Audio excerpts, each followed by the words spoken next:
Willis!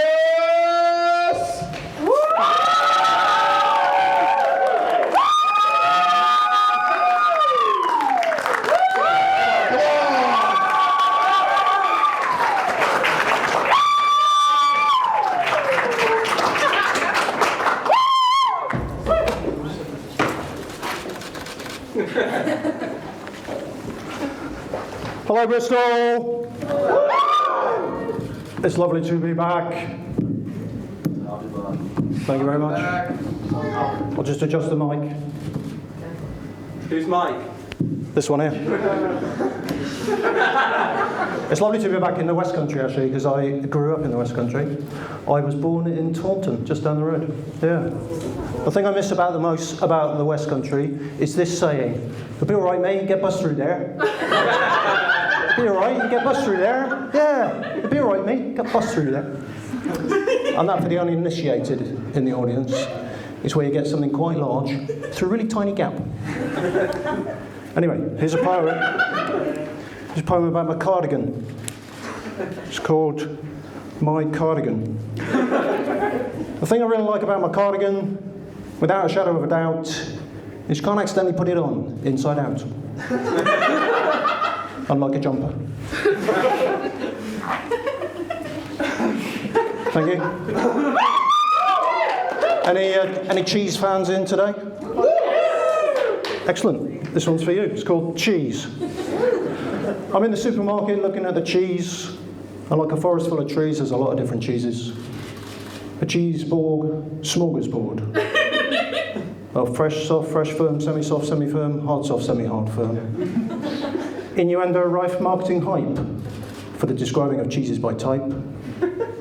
But not wanting to venture a view through conjecture, I turn to the blurb on cheeses by texture. But the combo of buttery, creamy, crumbly, fluffy, oily, open and runny, smooth and soft and supple and sticky, spreadable, salty, stringy and springy, leads me astray in a full vat of curds and whey. And while I reel from this double entendre onslaught, my fraught thoughts are caught short by a carry-on vision of Barbara Windsor's chest. And I wonder if the milk from that particular breast would make a soft ripened cheese, so tender as to send a bunch of cheese devotees all the way in a boat from Belize overseas. For the pleasure of that pasteurised partner of crackers, a flavour that will fill you like a kick to the knackers, melt in the mouth as soft as silk, the world's first cheese made from human milk. And I question what the vegans will make of that, an alternative source to the milk of the yak, the cow, camel, goat, sheep, water buffalo, goat. I said goat twice there. Donkey and reindeer, if that floats your boat. And while I muse on the amusing milk bottle bank of expressing mums filling up a tank, teasing and squeezing their milk for the cheesing, the hair-netted man at the dairy counter, he shouts out a discount on a job lot of going off ricotta that he's got to get shot of. Well, this chap, he looks like the sort of man who does a nice sideline in iffy contraband, so I lean in across the pleasing sea of cheese. I'll have 55 grams of Barbara Windsor, please. Thank you. This one is for, it's a Doug that's got the really fetching teddy bear thing on his top. Is that you, Doug? Yeah. Excellent. This one's for you. It's called Goldilocks. See what I've done there? That's Goldilocks. It's the three bear thing. Yeah, okay. Excellent. Oh, Goldilocks is just one do, breaking and entering, pilfering and porridging, feckless freelance foraging, too hotty, too coldilocks, too biggy, too tiny locks, too softy, too harsh, you spoiled little mardy arse. Grumbling selfishly, apparently helplessly, through the bear-free house of orphan opportunity. But while you slumber, Goldilocks, in baby bear's pink belly socks, the alpha male has got your scent, hell-bent on having his revenge to avenge the porridgy puddle, the shattered stool that took him weeks to make at bear night school. And up the stairsies he's a-creeping to slay you while you lie asleeping. The bear has underestimated your resolve, your inbuilt knack to problem solve, and the fact that being somewhat handy locks, you are armed at once with your pistols cocked, locked and loaded, the shots explode, extinguishing the Ursa Major thus with just the minimum of fuss. The grizzly's gizzards glisten on the floor as you listen for more approaching paws, but Mother Bear and Baby Locks have seized their chance. With Daddy gone, they're off to live in France to open up an Air Bear B&B, where they both live happily ever after. Yeah. Thank you very much.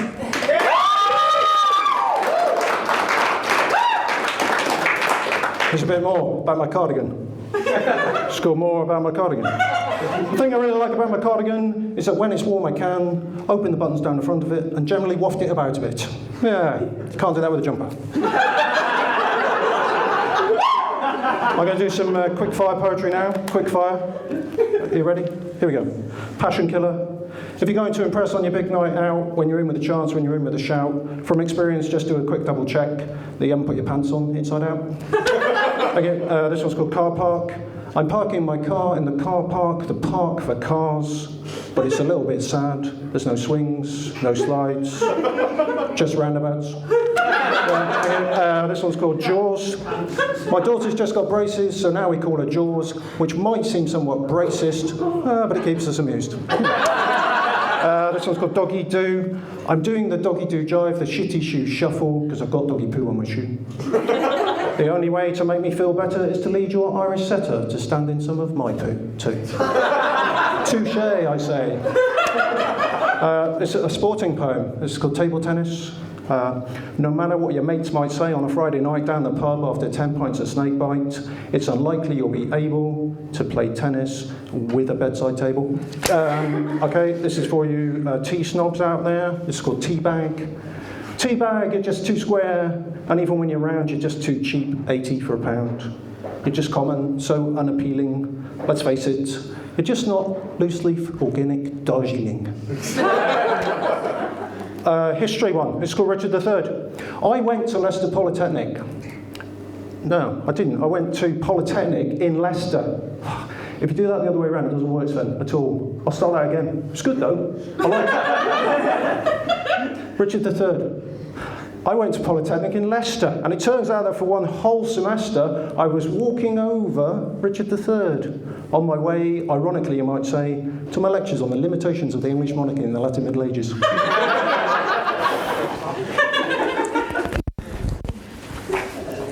There's even more about my cardigan. Even more about my cardigan.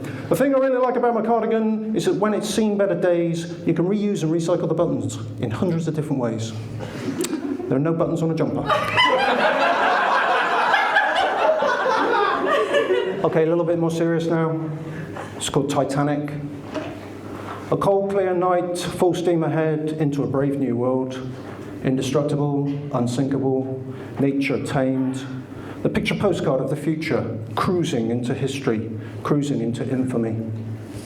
From the crow's nest, the spotter sees his fears, panic rising in his throat. He calls it out loud. He expects a starboard shift, evasive manoeuvres. Instead, the reply, "It's all right, mate, you can get a bus through there."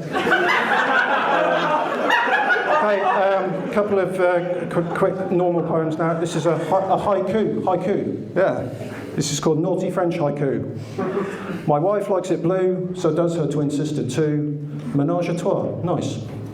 That's it. This one is, this is an acrostic poem, and for those of you unfamiliar, that's when the first letter of the line, you take the first letter of each line, and you read it down, and that forms a word. Yeah. And in this case, it's gimp mask. Gingerly, see what I'm doing there? Gingerly? Yep, you're with me? Excellent. Gingerly dipping into the world of S&M, I purchased a gimp mask, mesmerised by the latex feel, preoccupied by the rubbery smell. Mark my words though, an unattended mask is a kitten magnet, snoozing in its sweaty warmth, keen to leave a fur ball nestled in its darkened folds. Yes, thank you. Okay, I'm going to finish with a bit of a participation poem. So this is where you get your chance to shout out.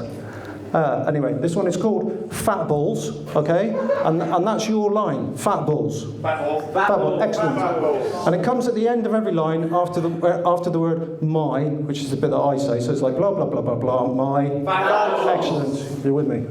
Here we go.